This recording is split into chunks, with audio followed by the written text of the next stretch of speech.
warahmatullahi wabarakatuh. Beberapa bulan yang lalu, pemerintah Republik Indonesia mengeluarkan obligasi negara luar negeri dalam bentuk dolar atau yang biasa disebut global bond terbesar sepanjang sejarah, yakni 4,3 miliar US dollar atau setara dengan 69 triliun rupiah. Kemudian juga obligasi ini memiliki masa jatuh tempo terpanjang dalam sejarah, yaitu 50 tahun. Yang kita tahu biasanya 30 tahun, nah ini 50 tahun. Nah, global bond ini termasuk dari obligasi pemerintah. Nah, akan kita bahas di sini, apa itu obligasi pemerintah dan keuntungannya jika kita memiliki obligasi pemerintah. Akan kita bahas di video ini.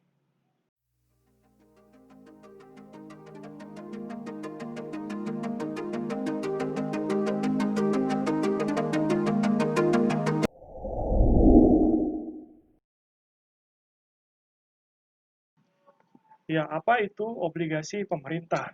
Obligasi pemerintah adalah surat tanda bukti utang yang diterbitkan oleh pemerintah untuk membiayai defisit anggaran atau untuk membiayai proyek-proyek strategis yang dijalankan oleh pemerintah. Obligasi ini nantinya pada periode yang telah ditentukan akan dikembalikan pokok pinjamannya beserta bunga atau bagi hasil.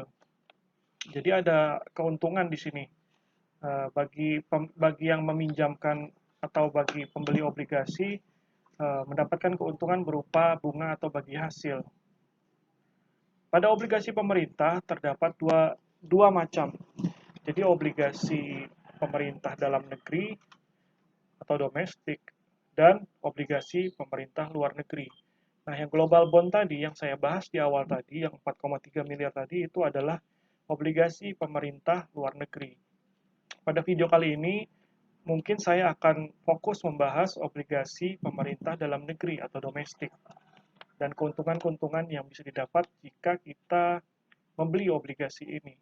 Karena semua masyarakat sebenarnya bisa membeli obligasi ini jika memiliki uang yang cukup. Namun menurut saya hampir semua bisa karena ini dijual dengan harga mulai 1 juta rupiah. Jadi siapapun sepertinya bisa untuk membeli obligasi ini. Kita contohkan saja, kita ilustrasikan saja bagaimana obligasi ini dapat memberikan kita keuntungan. Contohnya, misalnya saya membeli obligasi, yaitu jenisnya sukuk negara retail, itu obligasi syariah yang diterbitkan negara. Saya membeli seharga 100 juta rupiah. Yang selama ini terjadi rata-rata bunga dari obligasi atau nilai bagi hasil dari obligasi itu adalah rata-ratanya 5 sampai 8%. Jadi misalnya saya beli sukuk negara retail itu kan bunganya atau bagi hasilnya itu tetap ya, jadi fixed rate. Kita contohkan saja fixed rate-nya 8%. Jadi dari 100 juta yang saya beli tadi, maka dikalikan 8% per tahun dari fixed rate bunganya tadi. Jadi yang saya dapat setiap tahun adalah 8 juta. Namun ada beberapa obligasi yang memberikan bunganya itu per bulan. Jadi 8 juta tadi dikurangkan dengan pajak dulu ya. Pajaknya adalah 15%.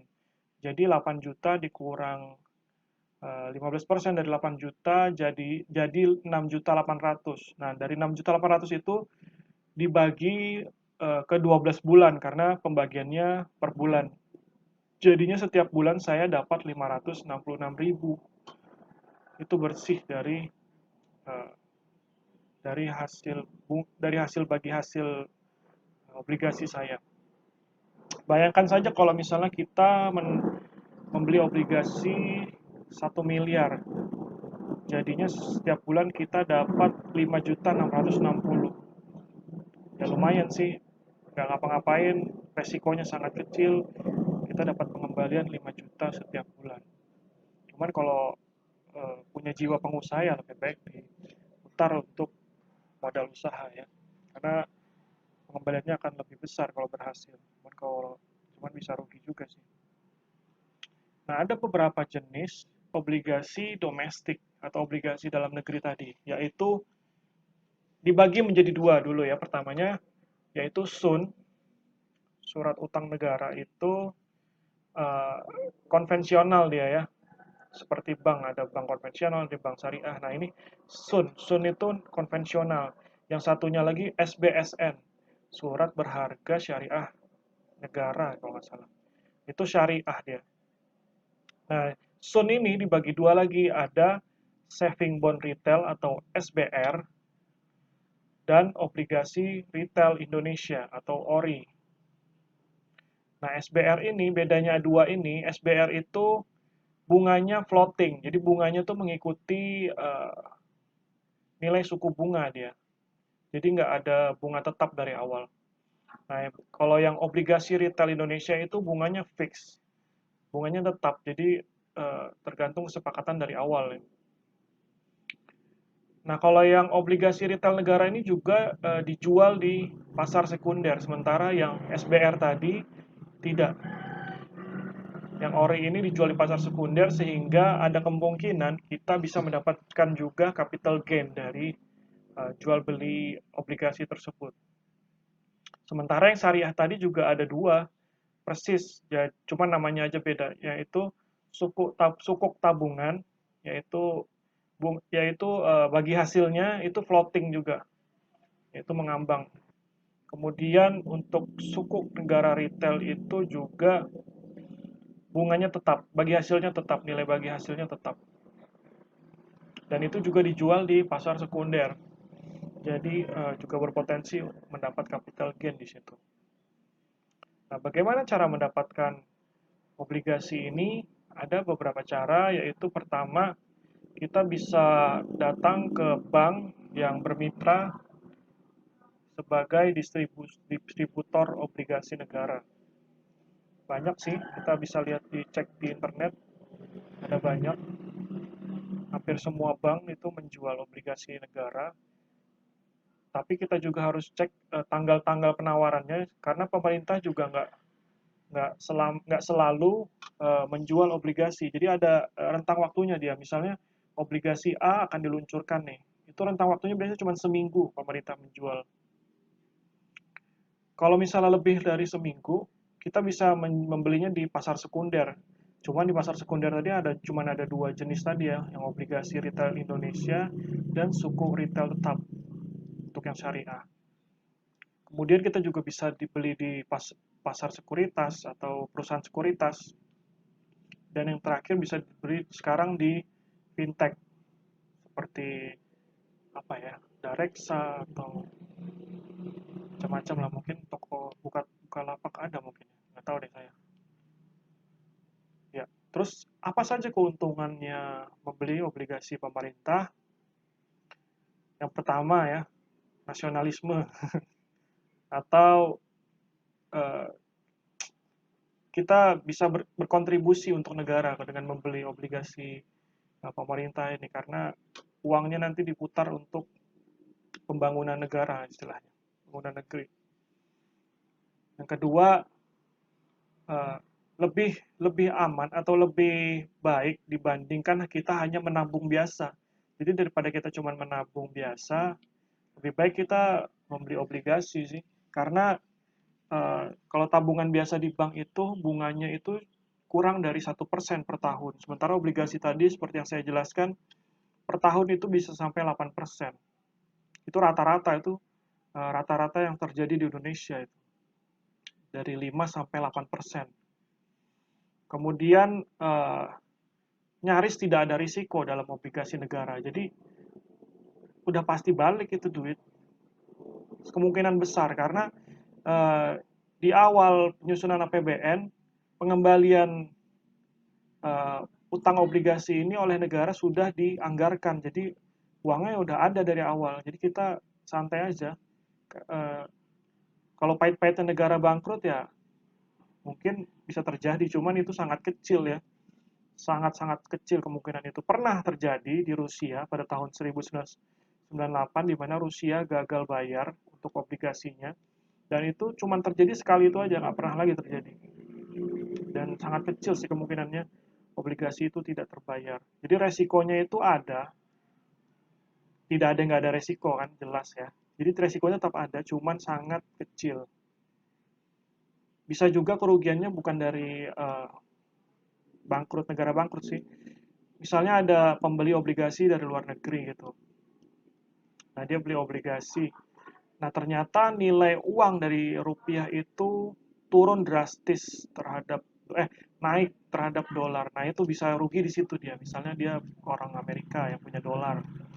Ketika dia beli obligasi, nilai dolarnya turun.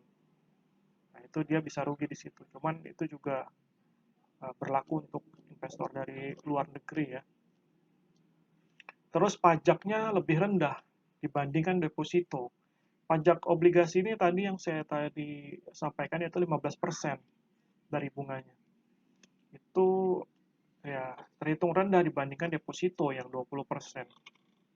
Terus juga terdapat capital gain. Jadi selain dari bunga tadi atau bagi hasil atau biasa disebut kupon, keuntungan bisa didapat dari capital gain di pasar sekunder.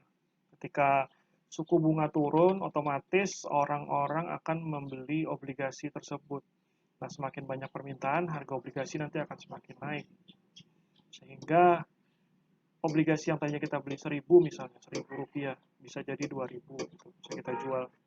Nah, dari capital gain itu kita dapat margin. Ya, apalagi keuntungannya, ya keuntungannya itu saja. Kemudian kelemahan dari obligasi. Satu kelemahannya sebenarnya cuma sedikit, saya juga agak bingung untuk mencari kelemahannya karena nyaris tidak ada risiko tadi, maka menurut saya obligasi sangat sangat worth it ya. Jadi kelemahannya itu tingkat likuiditasnya rendah. Beda dengan tabungan yang sewaktu-waktu misalnya kita butuh bisa kita tarik, dan deposito juga bisa kita tarik sewaktu-waktu ketika kita butuh. Obligasi ini tidak liquid karena dia ada jatuh temponya. Sebelum jatuh tempo, kita tidak bisa menarik, kecuali kita bisa menjualnya di pasar sekunder. Tapi kan itu butuh waktu ya untuk mencari apa ya istilahnya, untuk menjual obligasi tersebut. Kemudian untuk membeli obligasi kita harus menunggu adanya penawaran, kita nggak bisa pemerintah juga, saya bilang tadi pemerintah nggak terus-menerus menjual obligasi, ada waktu-waktu penawarannya yang mesti kita pantau jika kita berminat untuk membeli obligasi. Ya, dua itu aja kekurangannya. Menurut saya obligasi adalah instrumen investasi yang sangat rekomen sih. Jika kita hanya menyimpan duit di bank sebagai tabungan, menurut saya sayang. Kalau ada duit menganggur, lebih baik kita bisa tanamkan di emas, obligasi pemerintah pada khususnya ya. Karena kalau obligasi perusahaan itu bisa bangkrut. Kita juga harus melihat kinerja siapa penerbitnya. Kalau misalnya perusahaan kan macam-macam, sangat bisa bangkrut. Kalau negara kan sangat sulit untuk bangkrut. Ya itu saja sharing saya mengenai obligasi pemerintah kali ini. Semoga mendapat tambahan ilmu. Terima kasih. Assalamualaikum warahmatullahi wabarakatuh.